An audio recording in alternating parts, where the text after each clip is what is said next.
I can't believe I'm actually sitting here recording. It's been like 2 months. And in the YouTube world, y'all, that's a long time. That's a long time. But I'm back. She back.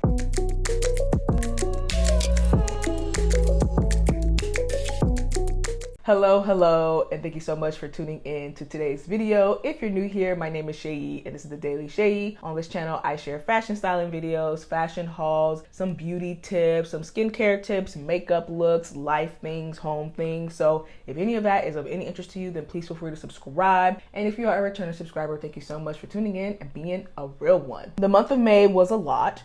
And I just need to take a step back to figure out my life because I just felt like very unmotivated, uninspired, ready to call it quits on this whole content creator thing. And I know that sounds pretty dramatic. I'm a pretty dramatic person on top of just a lot of other feelings that I was feeling. So I was just overwhelmed, and then life changes happening. So I had to just take a step back from work, but I'm back. I feel better and I'm ready to, get back into it. So today's video is going to be me putting on my makeup and y'all watching me do it and me talking through it, because I want to do more of those type of videos on here. I was overthinking it before. My cousin, she was like, "Are you pregnant?" I was like, "Girl, what?"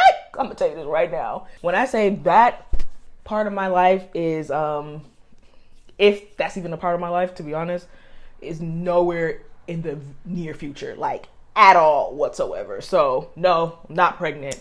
But I did have a major life change and I moved. So if you follow me on Instagram, you would know that I was living with my sister for since 2016. We've been living together, and some background why we're living together. Our mom passed away in 2016. Very sad, and I will get into more of that in a little bit, but we were living together. We were like, well, obviously we're gonna live together. And so we've been living together since 2016. And we were actually supposed to move 2020, and obviously COVID pandemic. So we did not move, but then 2021 came along and it was like, okay, the moving conversation it came up again. And it was actually my sister who brought it up. She was just like, well, what if we live separately? And I was like, what you mean? What if we live separately? Because, again, we've lived together and it just never crossed my mind to like live separately. And so, yeah, she was like, what if we, just see? And I was like, okay. Well, maybe it will be best for me to move out or move separately, just because my sister is also, on her own life journey, doing her own thing. And I think that, with her career and what she's trying to do, it would be helpful if we lived apart, because I think it'll get me used to like her not being here all the time. And yeah, she's an actor. So I wanted to get used to the possibility / I believe it's gonna happen, that she may be away for some time, like on a movie set.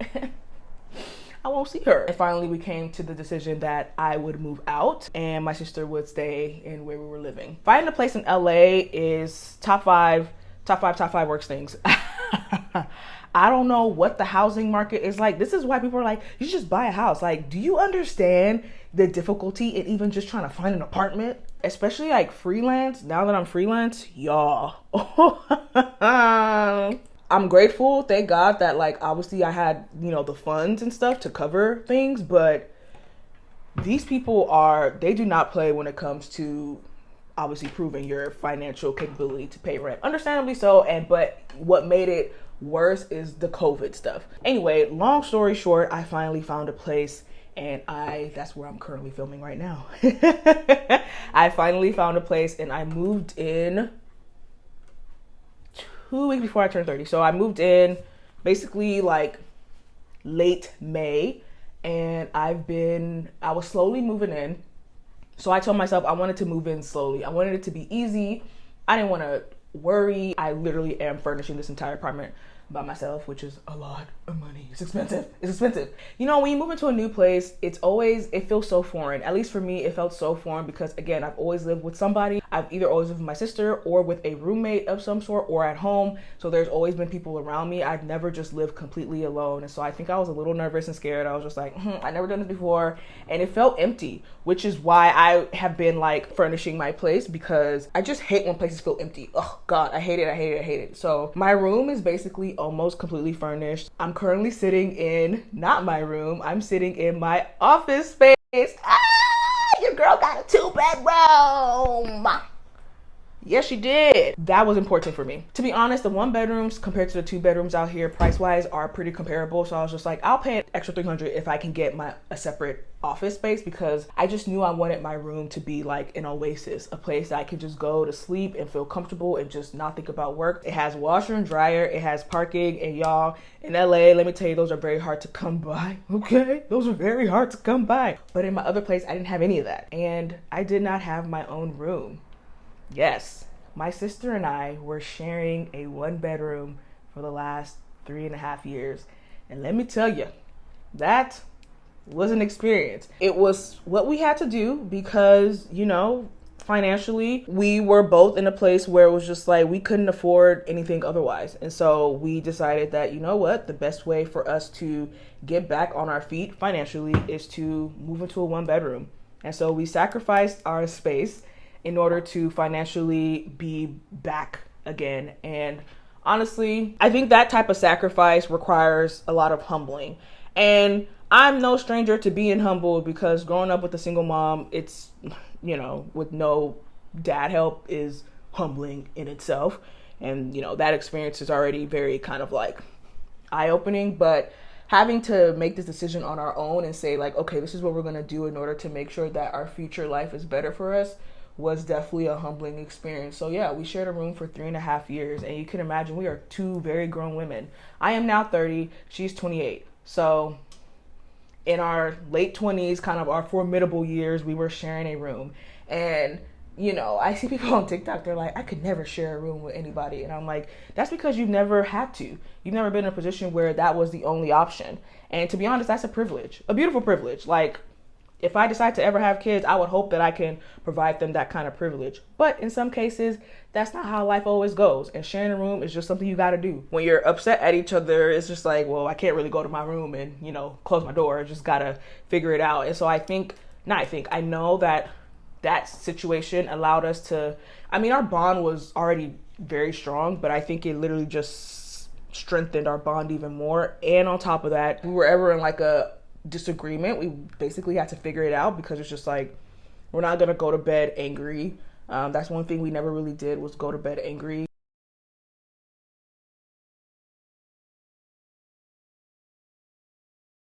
I just felt like I had paid my dues, and it was time for me to flourish in a place of my own with everything I wanted. And so again, that search was something else, and that was basically my May, was searching for a place. I miss seeing my sister every day. That's one thing that I was just like, man. But we do FaceTime. We FaceTime basically every day. And I have honestly seen her in person like almost every other day for the most part. We're still in close proximity to each other, so it's not like we're super far away. But sisters are we're just really close. I always think of Chloe and Hallie because they're so close and they remind me so much of me and Boomy. That's my sister's name, Boomy.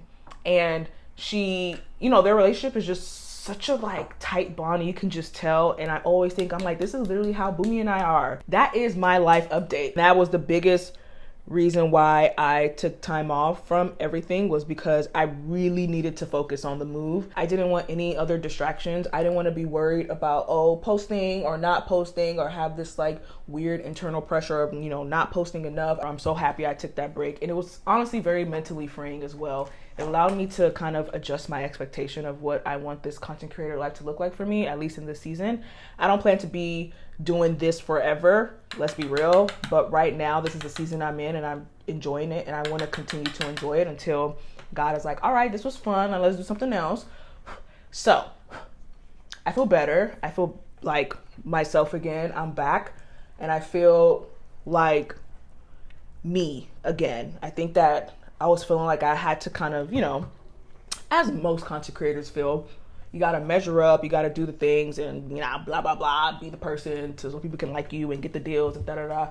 I'm grateful for things that have come through where I, to be honest, did not have to put too much emphasis on Instagram, because other deals were happening for me outside of Instagram. And I'm very grateful for that, because again, it allowed me to take this whole 1.5 months off. Like, if that was not the case, I probably would have had to do some work. So I realized that I'm not falling behind, and I'm doing exactly what I need to do. And the money that I've made so far is sustaining me for exactly what I needed to sustain me for. And I'm very confident in my ability and, my faith in God to sustain me for the rest of how long? I don't know. But I'm confident in that. This office space is literally not done at all. But I think I'm gonna do a home tour. I'm trying to decide if I'm gonna do like a full home tour or if I'm gonna do like a room by room tour. Y'all let me know. Also, besides moving, May is a very emotionally heavy month, filled with a lot of grieving. So in May, it's Mother's Day.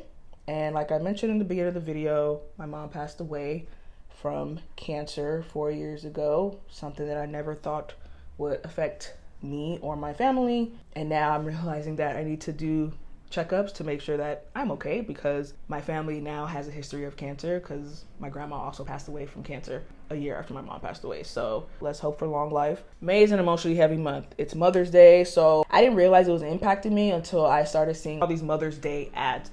And everybody, you know, influencers alike and just companies, I just kept seeing stuff and it hit me. I was just like, oh my God, Mother's Day is coming up, and I am not feeling it. Like, I do not want to see anybody talking about their mom. And I know that probably sounds bad, but I just didn't want to see it because my mom was not here.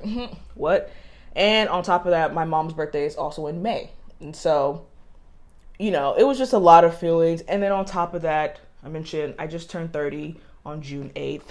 And 30 is a pretty big milestone age. And so I was feeling kind of like that, not pressure per se, but just kind of like that feeling, wishing my mom was here to celebrate with me turning 30, and also just realizing that I'm about to be 30 and not thinking that I needed to like have my life together by 30, but just feeling like, wow, 30. I've been on this earth for 30 whole years. Like, that's a pretty big deal. So all these emotions were stirring up inside of me, and I was just like, I cannot process trying to move, trying to grieve, trying to, you know, think about being 30 and also trying to work. Like, there's no possible way for me to do all that for my mental sanity because my content would have sucked. Y'all would have been like, what is this girl going through? Sure, I think there's beauty in kind of showing like the struggle, but what I was feeling was just like, I don't think it was appropriate for me to share online. And for me personally, I just needed that for myself. And so, yes, that is basically what May was. I turned 30 and it was a wonderful celebration. I did dinner with my friends, and all my friend groups got to come together and get to know each other and just talk and mingle and kiki. And that was the first outing for a bunch of us, really like actual outing since, you know, the C word came along, and it felt good. I'm fully vaxxed, by the way. Yeah, I'm Pfizer gang, Pfizer. I wrote down my intentions for 30. I went to the beach the day before to just release like a lot of stuff that I was, you know, holding on to in my 20s, the hurt, the trauma, the anger towards people, just the, you know, the insecurity, the victimhood. It was just a lot of stuff. I was just like, I gotta get rid of this. Not necessarily get rid of, because, you know, life is a journey and things, you know, everything's a journey. But it was certain things where I was just like, okay, I do not want to go into 30 kind of like still holding on to this so tightly. And so I wrote it down. I prayed to God. I cried because, you know, it was emotional, because I felt very emotional. And I released. And I kind of put on my stories, me crying. It was kind of like more tears of release, tears of joy versus tears of sadness. Even me turning 30 and me saying like, oh, I'm so happy, you know, to be in this new decade, it was still coupled with sadness, because I was just like, dang, my mom is not here to, like, physically here to celebrate with me in this moment. My belief is that she's in heaven looking down, celebrating with me up there, saying like, go girl. And I need to stop before I start crying, but I just wish that she was here physically to say that to me. I miss hearing her say I love you. I miss hearing her call me mommy. She will call me mommy. I don't know. I think it was a Nigerian thing. I miss her saying my first daughter. I just miss hearing her talk to me. I miss her wisdom. I miss all of it. And so I felt all those feelings. And there was one day that I was in my kitchen at my old place and I was crying. I was like, you know that cry when you're like, that's the crying I was doing. And I was like, God, this still hurts. 5 years later, this hurts so bad still. And, you know, I've been to therapy. I could probably go back. But one thing that my therapist at the time told me, she was just like, you know, your heart is broken. And she was like, what you have to realize is that, you know, it's not going to be mended again. Like, it's forever broken. And even though it was just like forever broken, but she basically said like, you know, you lost a piece of your heart when your mom passed away. And so you can feel it and you can kind of patch it up again, but you'll still kind of see like the little pieces, the cracks in it that show that, you know, something was once there and now it's completely gone. Kind of feels like a wave. Sometimes I can see the wave coming, and my friend actually sent me this kind of like metaphor, and I like this metaphor, but sometimes I can see the wave coming. And so when I see it, I'm like, okay, I can prepare myself. I'm like, okay, I know it's coming, so I'm preparing myself for this feeling I'm about to feel. And then there are other times the wave just quite literally comes out of nowhere, and I'm like, whoa, whoa, whoa, your girl was not prepared. And so this time I was not prepared for the wave, and I should have been, but you know, hey, that's life. I was not prepared for the wave, and it swept me under. I felt like I was drowning, and I knew that I would not drown because I've had this feeling before, and it felt like I couldn't breathe. Emotionally, I finally feel like I, you know, have come up and I can breathe again. That's the best way I can describe grief. And it's a complicated feeling because everybody processes grief differently. Everybody has their own feelings about it. Okay, makeup is almost done. I literally just need to put some lip product on. Oh, my eyebrows. Oh, not me, not trying to have eyebrows, child.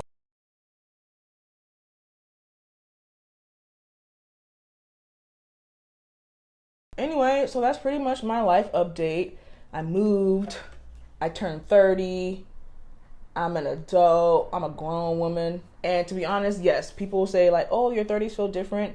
They definitely do. I find myself kind of like, it's literally only been like 3 days. But I do find myself when I'm thinking about something or kind of having this thought about something, I'm like, ooh, that's an old thought. That's an old thought. I'm just gonna keep my lips simple because again, I'm not going anywhere really doing anything. Gonna put on some lip gloss. All right, she is done. She is finished. I put in my 24-inch Hair for the Girls clip-ins. I've been using these clip-ins literally for the last like month and a half, 2 months. I'm obsessed with them. I love them so much.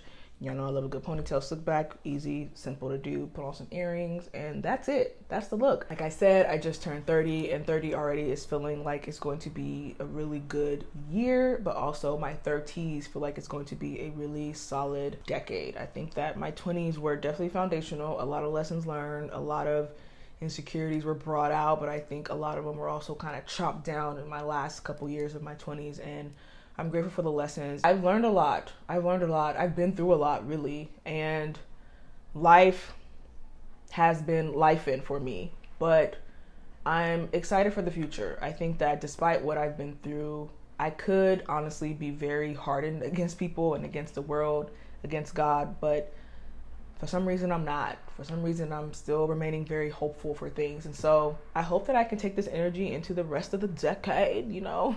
If I'm still on YouTube in 10 years, perhaps I'll revisit it when I'm 40.